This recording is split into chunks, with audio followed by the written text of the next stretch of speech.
হবে। আজকে সেই প্রাঙ্গণে আমরা জাতি দাঁড়াই আমাদের ঘরের বাতি ধীরে ধীরে চলে যাচ্ছে। তাই আমরা বলবো যে আমাদের সাথে যারা আমাদের এই গরিবের গরিব দুঃখী কর্মচারীদের ধানের টাকা যারা মেরে খেয়ে হাজার হাজার কোটি টাকা যারা বিদেশে পাচার করছে, আমরা বলবো তাদেরকে বাংলাদেশ এনে কঠোর শাস্তি দিন। আর তাদেরকে বলেন আজকে কেন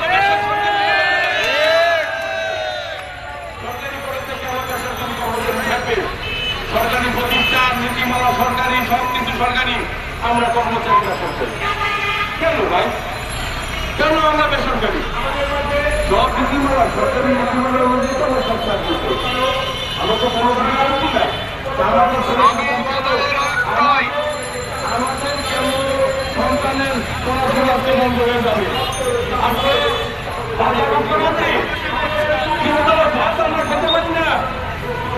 সন্তান কিছু বলে একদিন যে আমাদের তো ভালো মতো খাওয়াও, আমরা সন্তানদের ভালো মতো আমরা খাওয়াতে পারি না। কেন পারি না? কিন্তু মারা যায়, অনেকের মা যায়, অনেকের বাপে, অনেকের মা আছে, অনেকের বাপ আছে, কিন্তু বাপ যখন বলে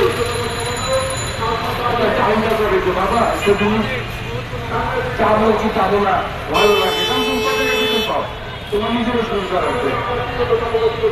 তারপরেও কিন্তু আমাকে যখন বলে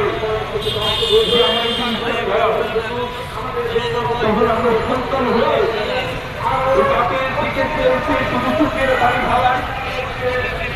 কারণ যে আমরা যেই টাকা বেতন পাই সেই টাকা দিয়ে আমাদের সংসার চলে না। আমাদের জন্ম দিয়েছে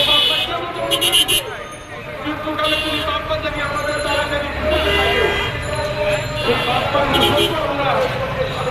খাবার দিতে পারি না। তো আমরা কি চাকরি করি? আমরা চাকরি হিসেবে করি সরকারি প্রতিষ্ঠানে, কিন্তু এরকম পরিশ্রমের শিকার আমাদের বাংলাদেশে আর কোনো প্রতিষ্ঠানে নাই। অনেকে হাসে মস্করা করে, আমরা কিভাবে করি? আমাদের জীবন আমি বারবার বলবো যে আমাদের প্রধান উপদেষ্টা নজর পাত্র স্যারকে যারা আমি স্যারকে বলবো যে স্যার আপনি একটু দেখেন যে আমাদের বেসরকারি কর্মচারী, আপনি একটু দেখেন যে আমরা যত কিভাবে আমরা তুলতে পারছি। আপনি একটু দেখেন যে 6 থেকে 7 হাজার টাকা দিয়ে এই বর্তমান বাজারে একটি কর্মচারী চাকরি নিয়ে কিভাবে থাকি। আপনার কাছে আমাদের আশঙ্কা বেশি, কারণ দেশ এখন স্বাধীন, আমরা এখন স্বাধীন, আমরা স্বাধীনভাবে কথা বলবো। 15 বছর আমরা ছিলাম জেলখানার ভিতরে, 15 বছর আমরা জেলখানা ছিলাম। আমাদের ভিতরে অনেক অনেক অত্যাচারের শিকার হয়েছি আমরা। 2013 সালে এই সরকারের বিরুদ্ধে মামলা করতে গিয়ে আমরা 6 মাস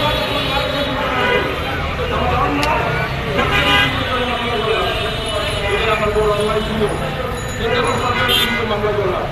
এজন্য 6 মাস আমাকে দায়িত্ব দিতে হয়েছে। তারপরে গেছি বিভিন্ন মন্ত্রণালয়, শিক্ষা মন্ত্রণালয়,